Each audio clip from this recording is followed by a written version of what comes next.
Go. Welcome back, ladies and gentlemen. This is DDB do Delta Green. Oh, Jeebus Christ. Welcome back, ladies and gentlemen. This is DDB do Delta Green. We've got our handler, Hamhock, with us. Say hello. Hello. Hello. Or not. we've got our boy Frankie with us. Hey there. Say hello. How's it going? There we go. Right, so you rejoin our adventurers at the airport, waiting on their way to Mill Creek, Washington State. What could go wrong? What could happen? Let's find out. Over to Hamhock. Thanks, Chris. So last time we left, I was just giving you a little geography lesson. Mill Creek, nice, reasonably modern, not too rough around the edges, suburb in something in the unpronounceable Snohomish County. So you guys are at the airport. You're at Seattle Airport, SeaTac, which is some way south of here, kind of half an hour drive or whatever, for the sake of argument. As soon as we've collected our baggage, I will look out for one of those little passport photo booths. Yep. Find a little photo booth. I will sit in there for the first two photos and then jump out and push Pat in there for the last two photos. What about the fifth photo? You're both going to get in there and pretend you don't have a head. Bunny ears, yeah, that kind of shit, yeah. Cool. Okay, done and dusted. I presume this is for some ID or something. Yeah, well, in the manila envelope that Dwayne gave me, there was some credentials in there for CDC agents and also for FBI agents as well. So I thought, this would be useful. We'll then make our way to the cheapest looking car rental place and rent ourselves a nice nondescript family car. Okay, fine. So you make your way to Gelter Dean hire cars, and they are literally. Oh, and by chance, there's a Volvo 340 in like a muddy silver. It's your favourite car. In any way. We take the car. We pack up our belongings and start making our way towards the residence of. Is it pronounced Tybalt Greaves? Tybalt Greaves, yeah. Tybalt Greaves, yeah. So we start heading towards Tybalt Greaves. Tybalt Greaves, potentially. Greaves, Jimmy Greaves. I don't know why I thought it was Tybalt, but I think I'm just giving him theirs and graces. Either way, it doesn't matter too much. By the end of this, it'll be called Barry Davis. Read it out. Yeah, so we're heading to Mr. Greaves' house. You have driven half a mile. At this point, I realise I never actually contacted Dwayne to let him know. Can you let's start the session with a bit of a giggle. Can you just both roll me alertness, please? Oh no! More so that see if you're paying attention, literally paying attention. I'll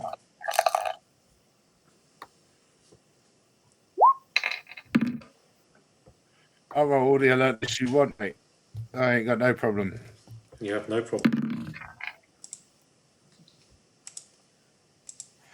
Yeah, better than last time, wasn't it? Your dice are working this year.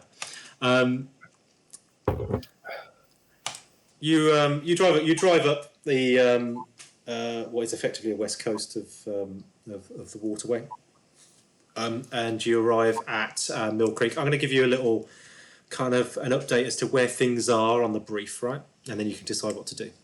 It's reasonably useful. So can you see a page with some things on it?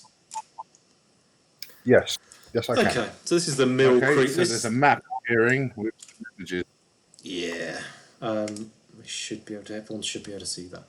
So on the map, we know from the briefing that Seattle Times delivery driver Ernesto Torres found the body of retired geneticist Tybalt Greaves in the driveway of Greaves' home, and Torres called the police. Now Torres was then taken into custody as a potential kind of suspect, and was since released without charge, but there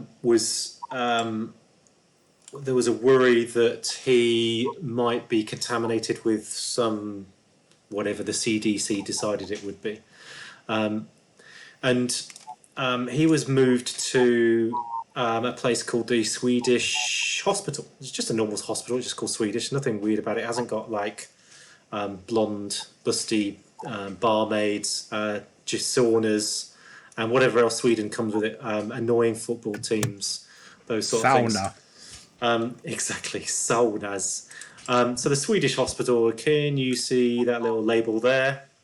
Yep. And that's not where he is. And so the last known whereabouts of that guy, Ernesto Torres, was there.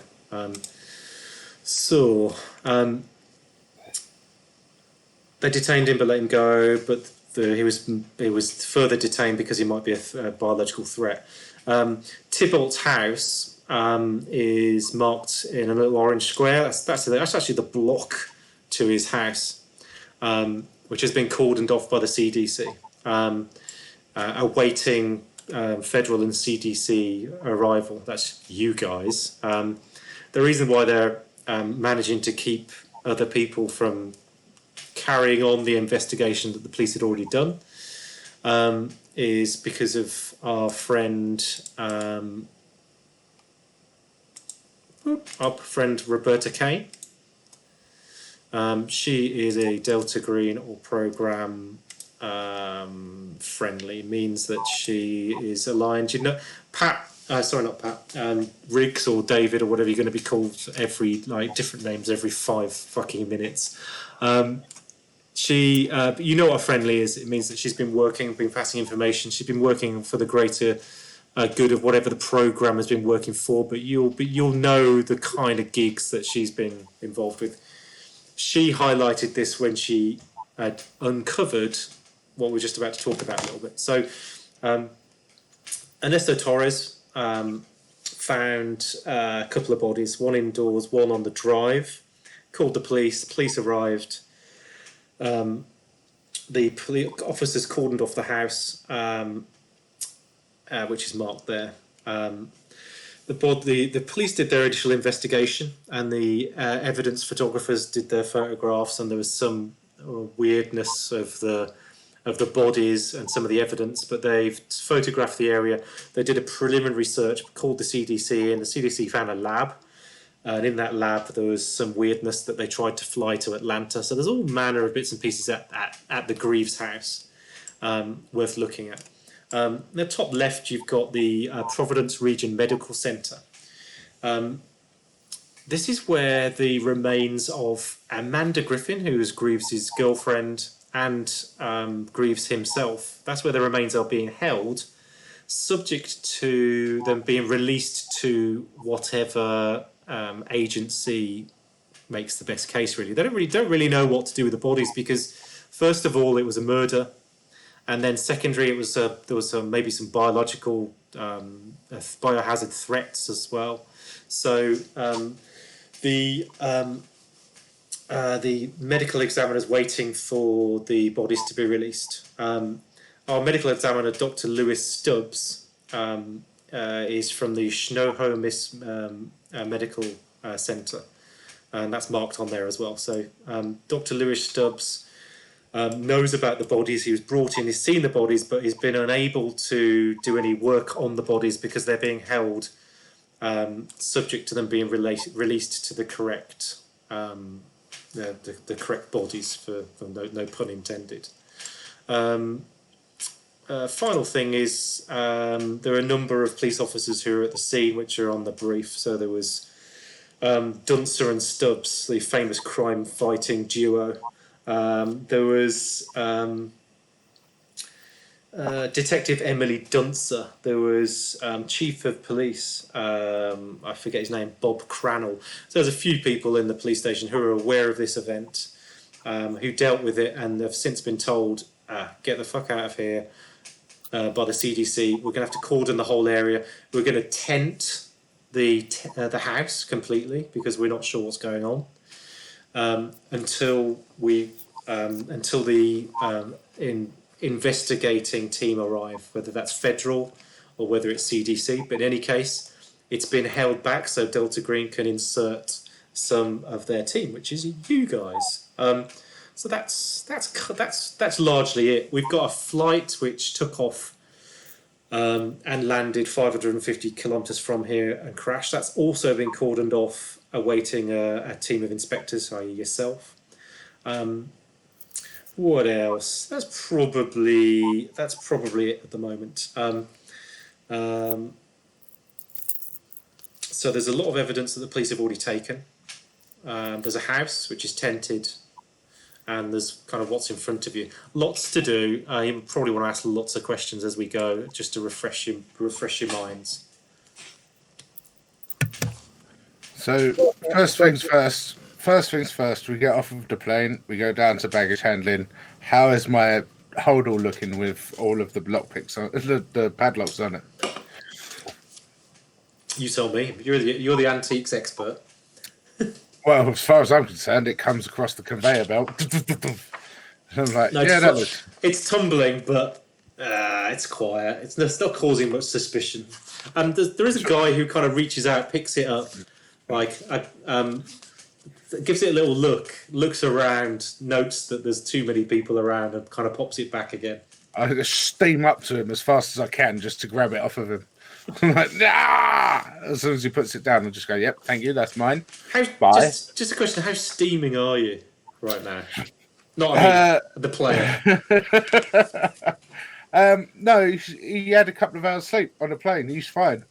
He's had a couple of drinks, but that's just him usually. Keeps him dexterous in the fingers. Okay, fine. That's beautiful. Okay, I mean, we flash forward like a little bit from there, but you got all your stuff. There's no big deal. You're driving. You got your passport photo. You got your little passport photos. You're kind of slowly making your way over to Mill Creek. So on the way, I'm going to get the burner out. I'm going to phone Dwayne. Rings. The ringtone is weird. It's again something you're familiar with. It's the phone number's not really a phone number, and it's kind of like dialing into some almost like a conference call, like a VoIP conference call get up. So it rings and it answers. Dwayne with his Texan drawl knows it's you. David. Hi. Hi. So I'm doing that thing you asked. Yeah. Good. So what's the sit rep? Just approaching now. I need to speak to the lady.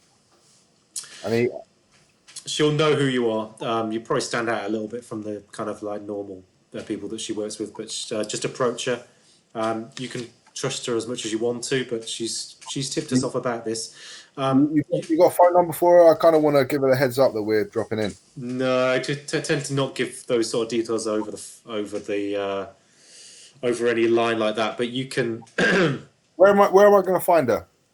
She'll be on site. There's a tented area. Yeah, that's all I need. I got it. Don't worry, that's fine. If you make contact with her face to face, and then if you need to contact her thereafter, then make the necessary arrangements. But she's waiting on site for you. In the future, is there any sort of more private way I can get in touch with you, or is this it? No, this will do. Okay, fine. All right, no problem. I'm going to save my credit. Anyway, this been lovely talking to you. I'm literally singing Poe songs in the seat next to him. Yeah, I hang it up because I realise that, like, I don't know how secure this is. Like, I don't know how much wants to be said over the phone. I just want to turn around to him when he gets off the phone and goes, "But who the fuck's Dwayne then?" My uncle. Oh, nice. I had an uncle once. I had no more. Fair enough. David, you know that you can't even trust encrypted conversations. You know that the best bet is always face to face. It's always dead drops. It's always thinking like a criminal because nowadays people can always find a way to track and trace and to tap, and that will work to your advantage, thinking like that. But also it creates a bit of a blocker when you're trying to get hold of someone or have sensitive conversations. But the best way is face to face, because you can control it. So, Pat, Aye. having read what was in that envelope, Aye. if I was to say to you, we need to make all of this stuff like it never happened. Well, you burn it down. But your first point of call should be the friendly, as it says. Yeah, so we're gonna go and speak to Kane, but my concern is, there's a lot of different trails, right? Right. And we kind of need to, close them all off. So, Right. have you got any preference into sort of what sort of order we look into things? I figure the smartest move is, we go to the house where, the good doctor perished. We meet Kane there. The thing is, my friend, I don't know this organization as well as you. And the fact that Kane is a friendly in that organization might not be doing us any favors, because I'm pretty sure that we're expendable. So maybe it would be worth looking around beforehand to make sure we've got all the information we need. But I'm just saying that I don't know nothing. This is your gig. I'm here to steal something. Point me in the right direction. I'll take it. So just do me a favor. When we meet Kane, you let me do the talking, because All right. you don't necessarily come across as the most sort of straight down the line vanilla guy. Aye. And it'd be the red hair, right? The red hair's fine, Everyone loves a bit of red hair, I know. Persecution and that, and slavery, we're all on the same boat, me and you. Shocking. David just turns the radio on.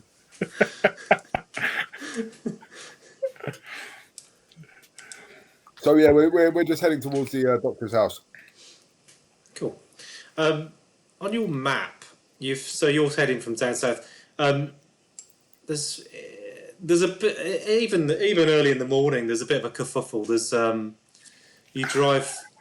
you're driving up this road here, but actually I'll just draw it. It's easier. You're driving up this road here. So I presume this is your kind of rough route or whatever, to get to here. At this point here, there's a mall, and it's smouldering. There's a lot of kerfuffle. You've had to take a detour around. The mall's like taking a bit of a beating. It looks like there's been a fire there. And the mall, did you say? The mall, yeah, like a little strip mall. I was going to bring up with David, maybe it'd be a good idea for me not to wear me Kelt tracksuit right now. Maybe I'll need something with a proper necktie. Does the mall look like it's still got operational shops, or is it so bad that it's like shut down? No, it's gutted. Yeah, so it means that the majority of your like local kind of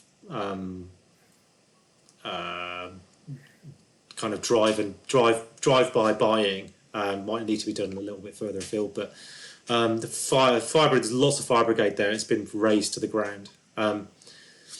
Nothing much else going on. Typical.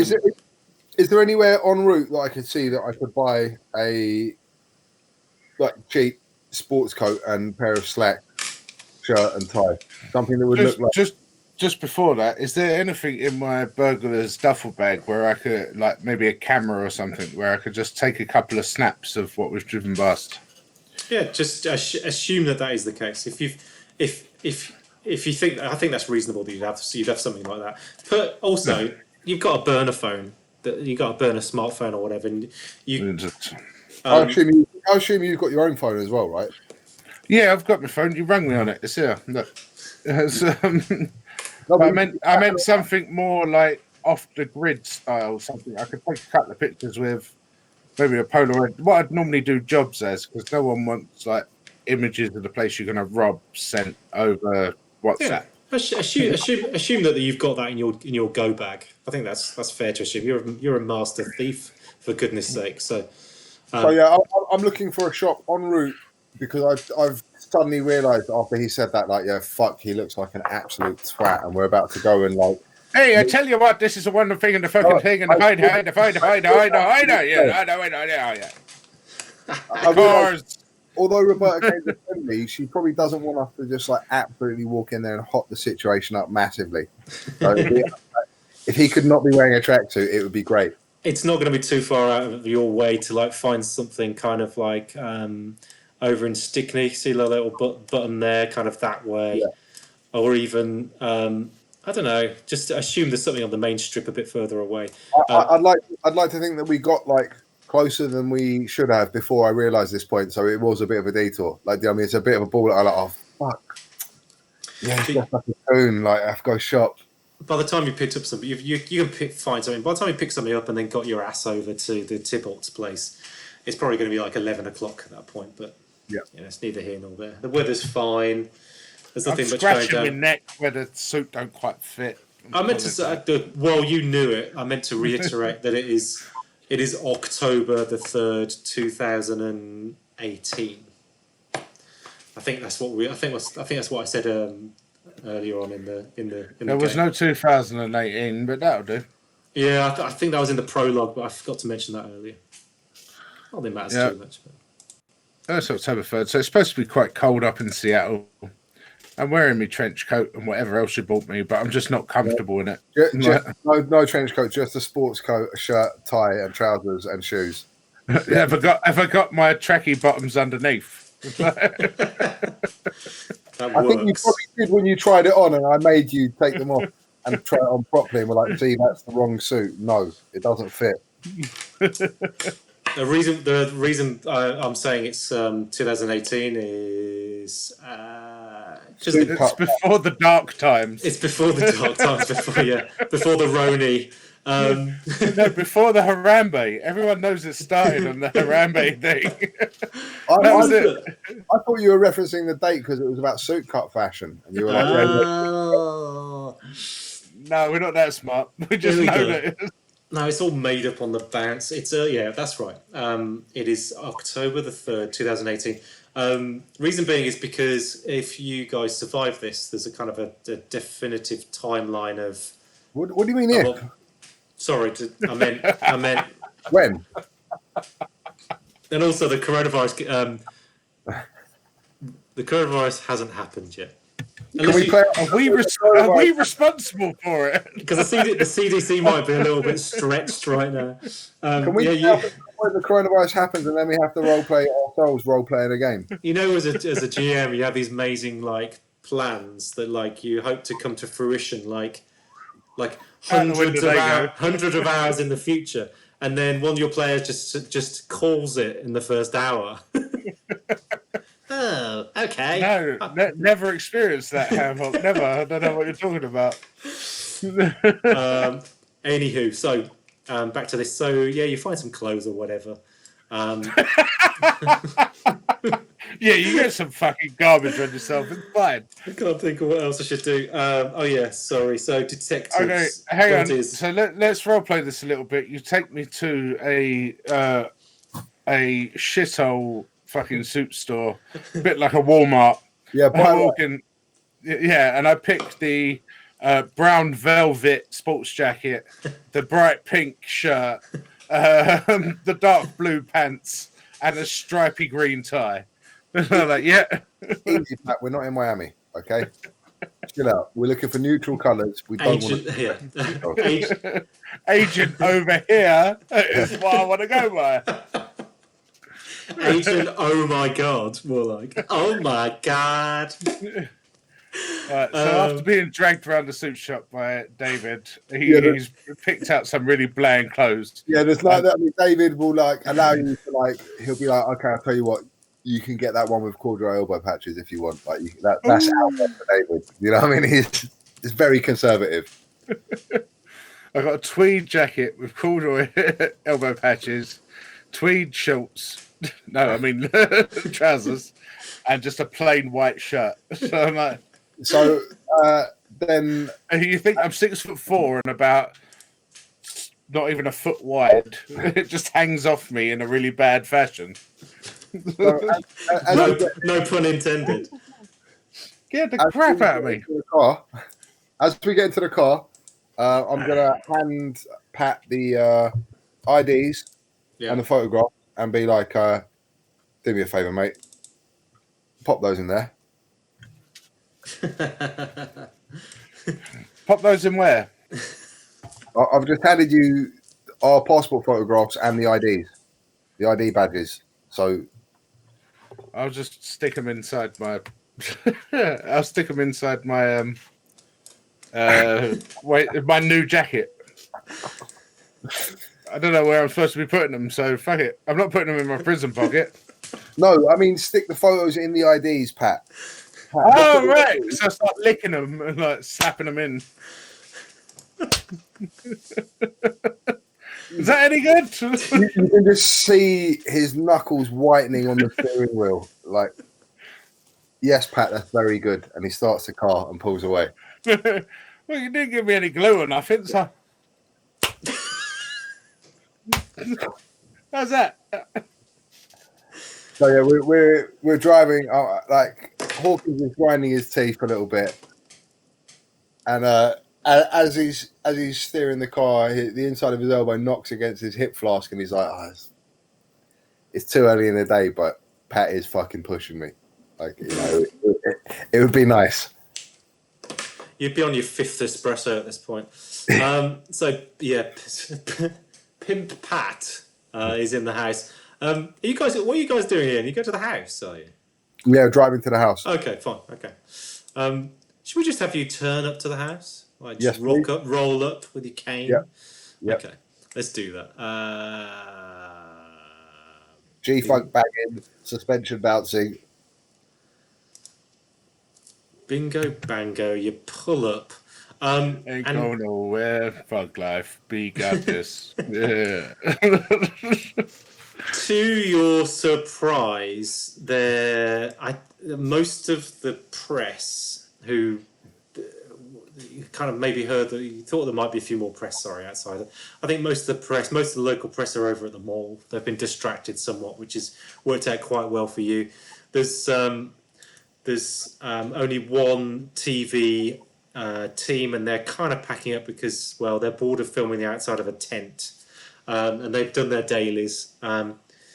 What you see in front of you is a single-story tented building. Let me just see. There's it's all negative air.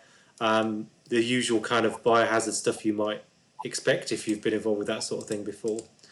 There's nobody particularly wandering around. There's a few kind of full body suits like hanging up. There's a disinfectant wash down entrance kind of in this sort of area here. And out the front there's a little kind of tent, which is obviously the head of operations, like the kind of forward operating tent almost. There's plenty of nosy parkers coming past the road, but not that many, only locals. The majority of the block has been cordoned off for the time being. So you've got approximately like 20 to 30 houses cordoned off. And you, as you approached, you were waved through. You flashed your badge, and didn't appear to be much kind of drama. It's just being manned by the local police. Just before we get anywhere that requires a badge flashing, I say to Pat, maybe pop the CDC badges in the glove compartment. Sure. We're FBI, if anyone asks. My theory is that, like, I don't want to be telling the CDC that I'm from the CDC. They might know that I'm not, right? So at this point, I'll pretend to be FBI.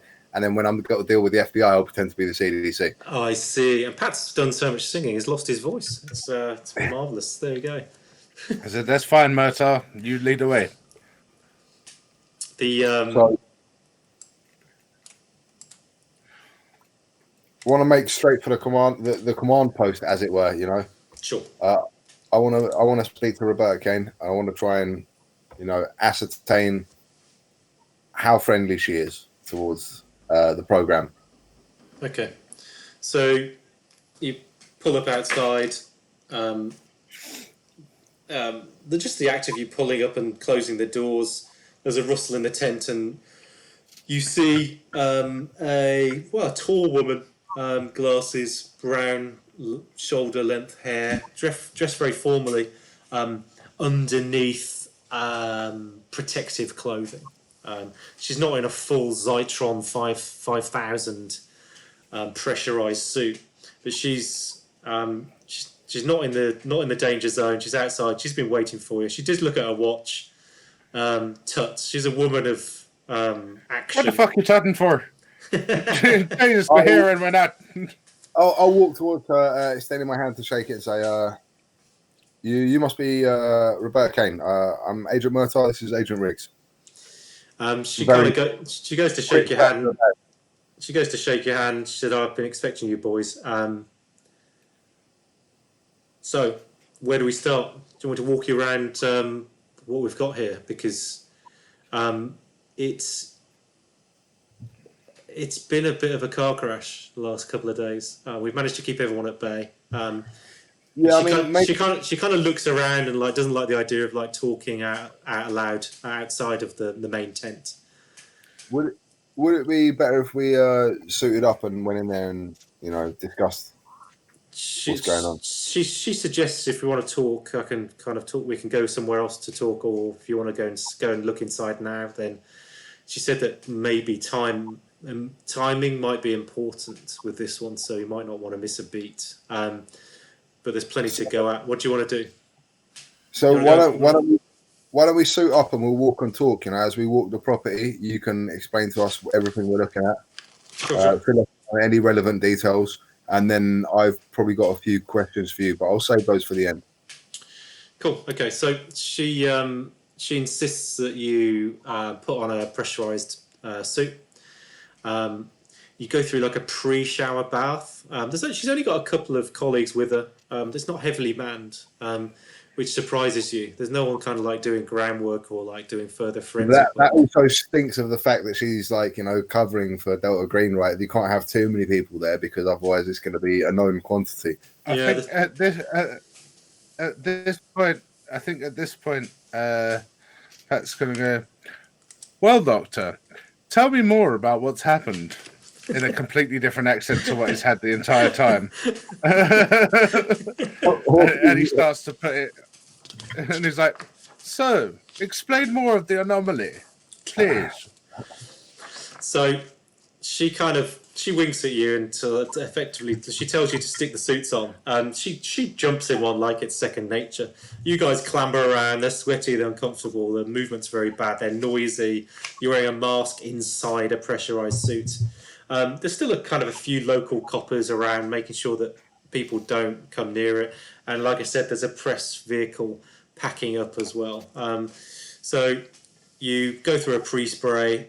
She takes you through this an airlock into behind the inside of the tent. Now the inside of the tent's been illuminated with inspection lights and various bits and pieces. And as soon as you go through, she zips up the tent door or the tent opening behind you, and she unzips the helmet of her pressurized suit and turns the respirator off and throws it off and said, I fucking hate those things. Can't hear a word. I can't talk in it. You guys can take it off. There's nothing here that you're gonna catch. Just don't touch anything. I think that's the best advice. I was about to grab something spiky and go, lizard person. Yeah.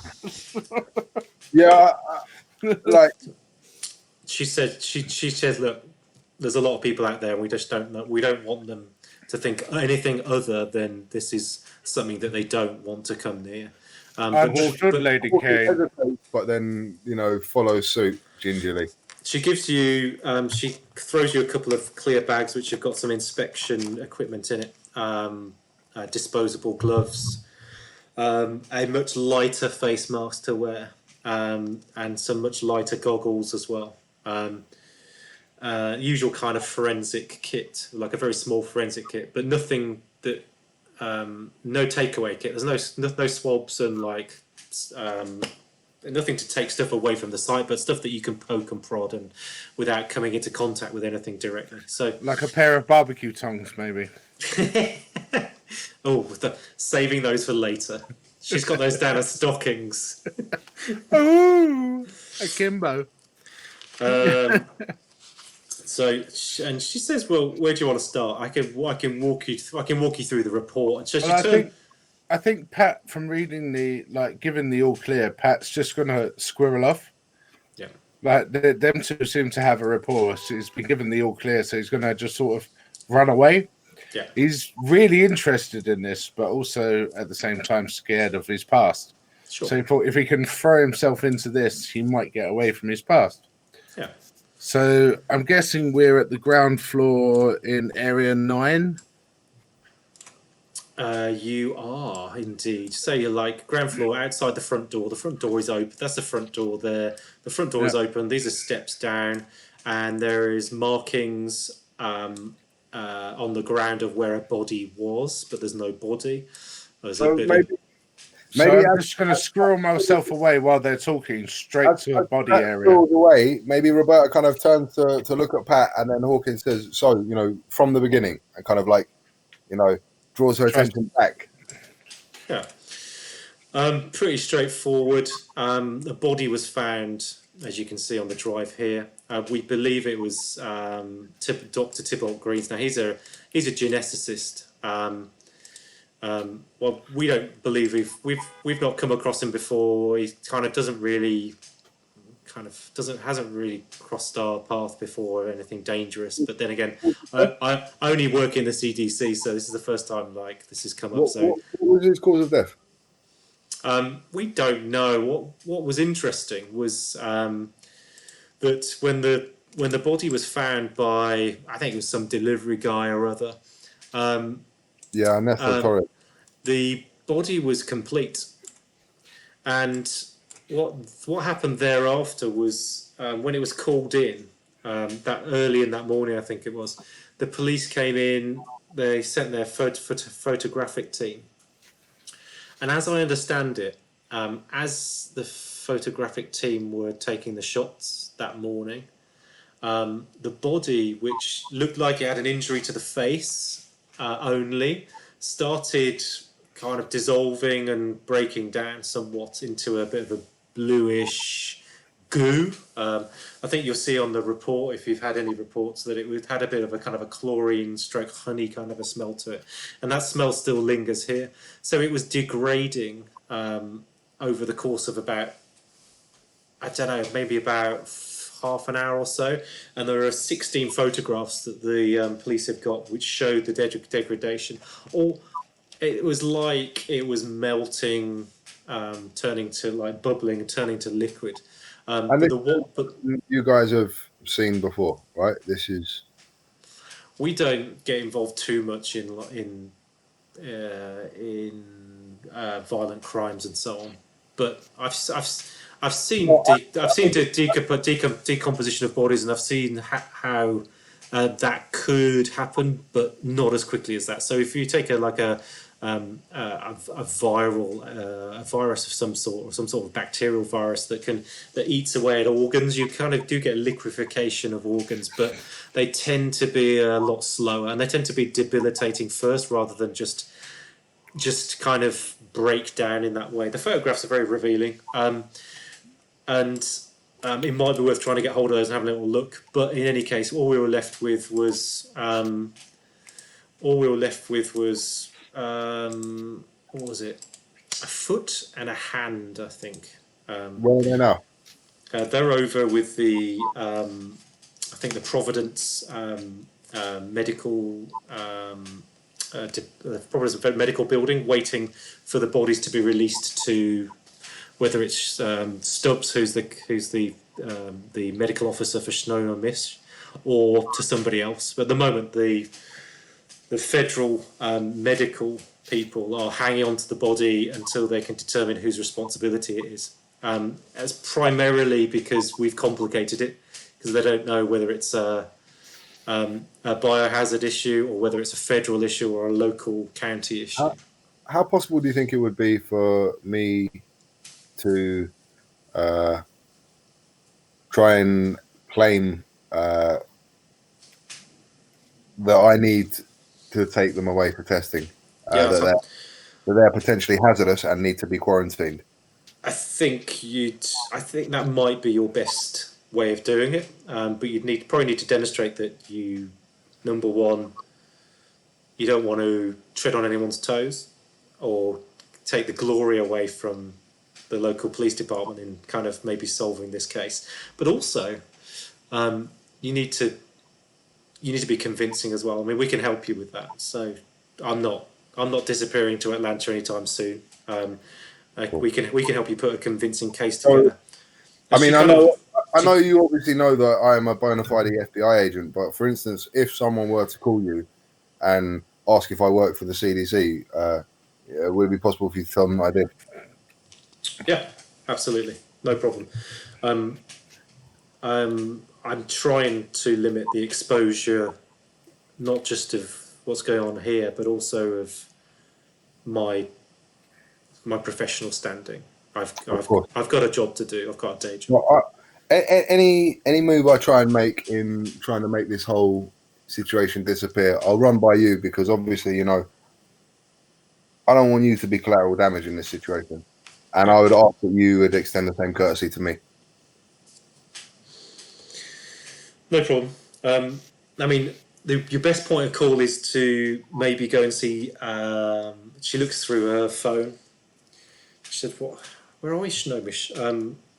Go and see Stubbs, the county medical. He's a county medical examiner, so he's in charge of forensic analysis of bodies and the movement of bodies in these sort of circumstances. He would, under normal circumstances, he would want to complete an autopsy on it, and he may well be able to help you. He's not, and she kind of looks at you and says, but he might be helpful. Certainly likes a challenge, but also he might be able to help you out with these jurisdictional issues while the body waits for an autopsy from somebody. So that might work out quite well. Okay. Is there anything else you feel I should know before I take a quick walking tour myself? Well, I can continue talking about what Torres and the police officers caught. So you'll note that on the brief there was a lot of crows which had come onto the body, like pecking at the body, like carrion. We don't believe, although we'd like to remove them from our inquiries, we don't believe that they brought the pathogen or the kind of acidic kind of decomposition to the Greaves's body. We don't believe they brought that to him, but there were a hell of a lot of birds pecking at the body, so you might want to just be wary that whatever's going on, it might be out in the local flora and fauna. In our experience, that's something that's quite often overlooked. Just kind of check around, see what's going on in the wider area of the district. I don't think the police are interested in following this up until they've got either this case goes away or it's handed back to them, and they're certainly not doing anything. They're not thinking outside the box as you guys should be. So this is kind of it from outside. Greaves, a hand and a foot, the body kind of melting maybe, and there's photographic evidence along with other bits and pieces. On the floor there's little kind of cone markers. Yeah. The yellow, number with the numbers on them. Roberta, where you said there was it 16 photographs that charted the rapid decomposition? Mm-hmm. Who has those at the moment? The Mill Creek Police Department. they've got all the evidence taken from site. Anything that isn't here, they've got themselves. So there's no jurisdictional issues with the evidence that they took away from site. As soon as they found as soon as the lab was found, and we were called, they walked off site because they're thinking it's dangerous. They think his site is dangerous. So, do you think the whole fear of contamination ploy would also work with the PD? You know, could we demand everything back from them in the guise of CDC, or would it be better maybe to be? I don't know. I don't know how you justify. I don't know how the CDC would justify asking for Polaroids back. Okay. So I maybe I'll approach that from a different angle. Okay. Yeah. Again, just be careful of whose toes you tread on, but certainly think about like. I'm always polite. Federal jurisdiction might take precedent here, but no one likes that, particularly in a small police department like Mill Creek. And she smiles. She's bigger than all that, but she's just being polite. So that's kind of Area 9, I suppose. There's a lot going on in Area 9. Pat, what are you up to at this point? Okay, perfect. So I've screwed myself away from the investigators. I understand there's none in the house, right? Correct. Okay, so I am on our little map here. Obviously, going to go and see where the other body was felled. So as you're walking in, you see like a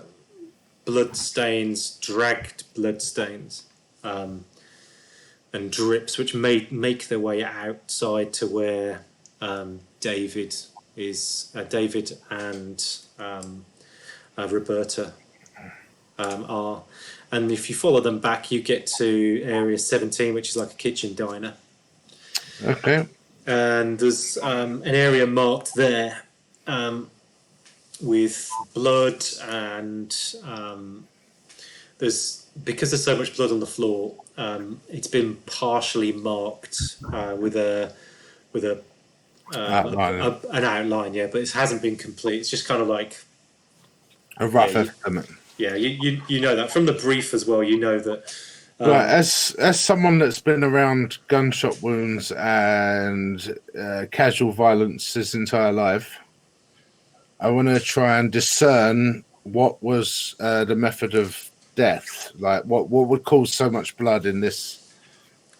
Out of anything I know, is there anything that might cause this much splatter? It's a pretty. You can roll me a forensics or a criminology or our first roll of the game, ladies and gentlemen. No, we made alertness rolls.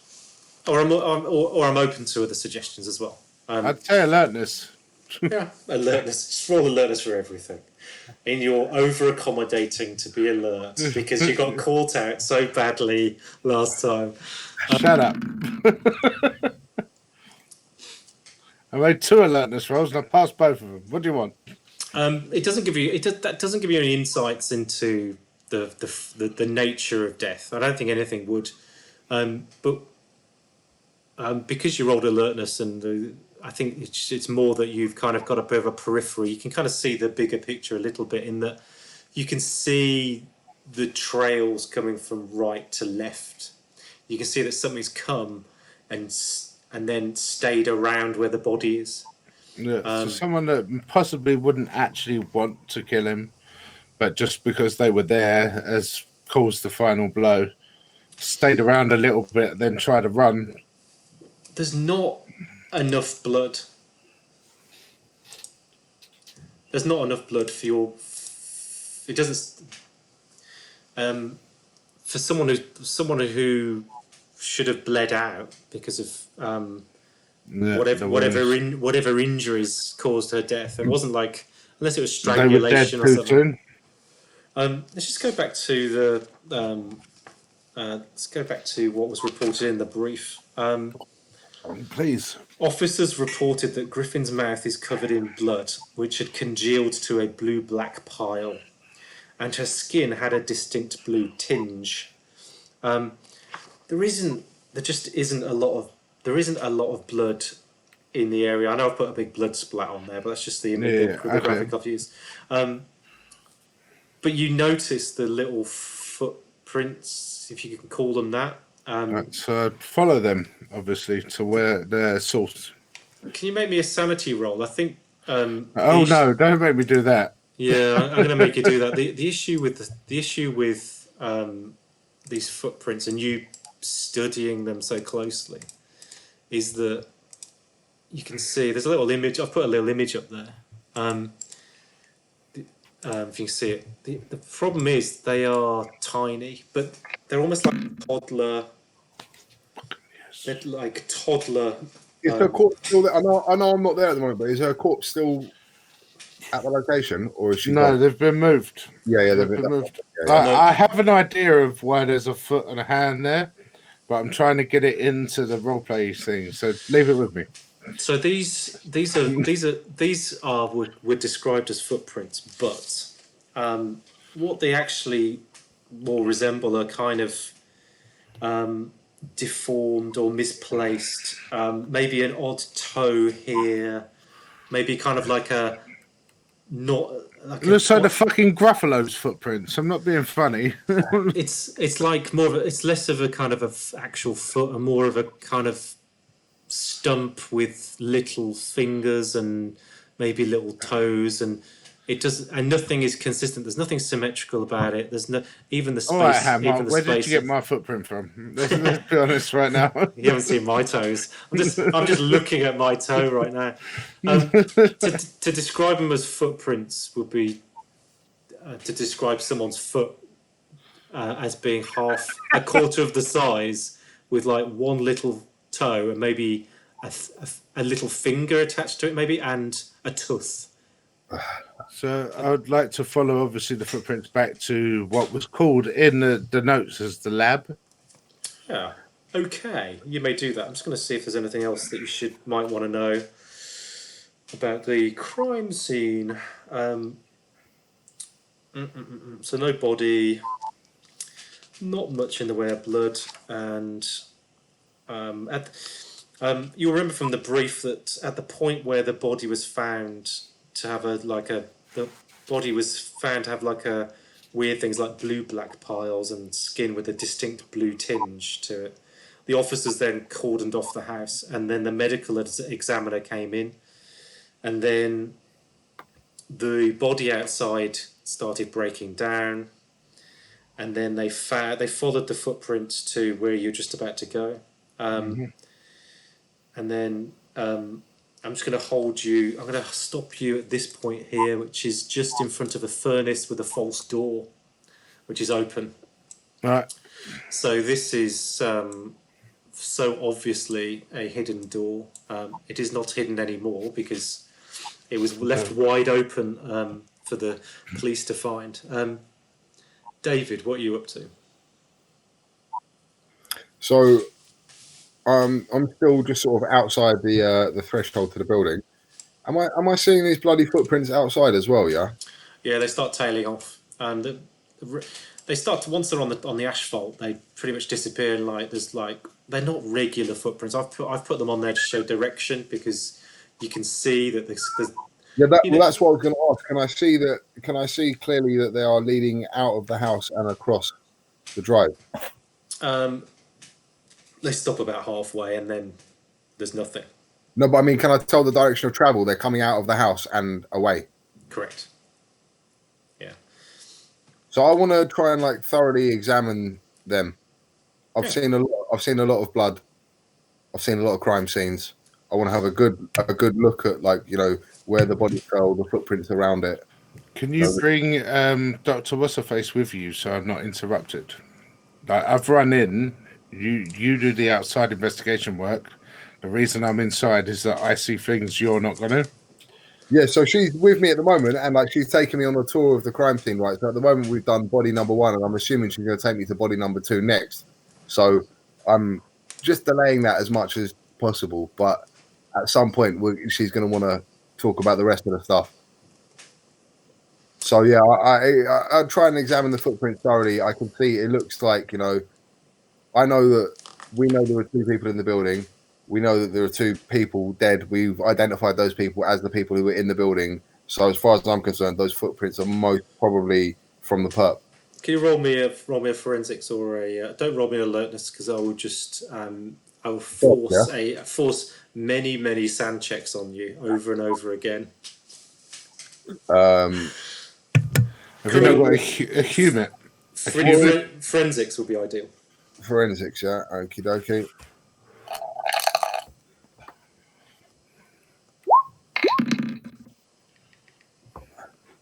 Oh, yay. What happened? Oh well. I've read that the other way. It's 28. What are you talking about? I'll tell you what you get from these footprints. I'm going to continue to call them footprints, but you can't figure. Normally, you can't. They're stronger here, right? By the body, and they're weak. They're weakest on the drive, and they're actually they look like they go backwards and forwards in the kitchen to the lab, but they're actually stronger at leaving what was the body, right? There's nothing to tell you how many limbs there were. There's nothing to tell you how many toes there are. And at any given point on each footstep, there's nothing consistent. So at one point, there's a stump. At the next point, there's maybe, instead of toes, there's maybe a couple of teeth, like teeth marks. And then maybe like a few paces later, there's like a thumb print. And then, so you're going to roll me a SAN roll, please, for that. Hawking's mind just jumped straight away to the thing. Ding-a-ling-ling. Better get the old flamethrower out.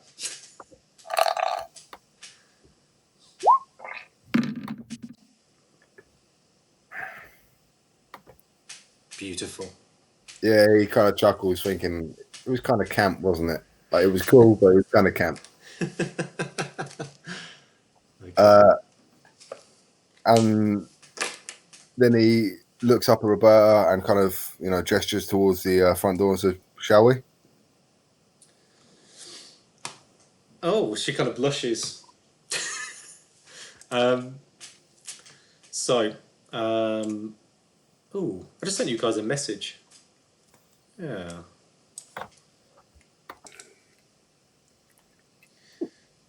So with all this in mind, we've got not a lot to go on. I think swabs and kind of further physical evidence from the bodies has been taken away. You could do your own if you wanted to.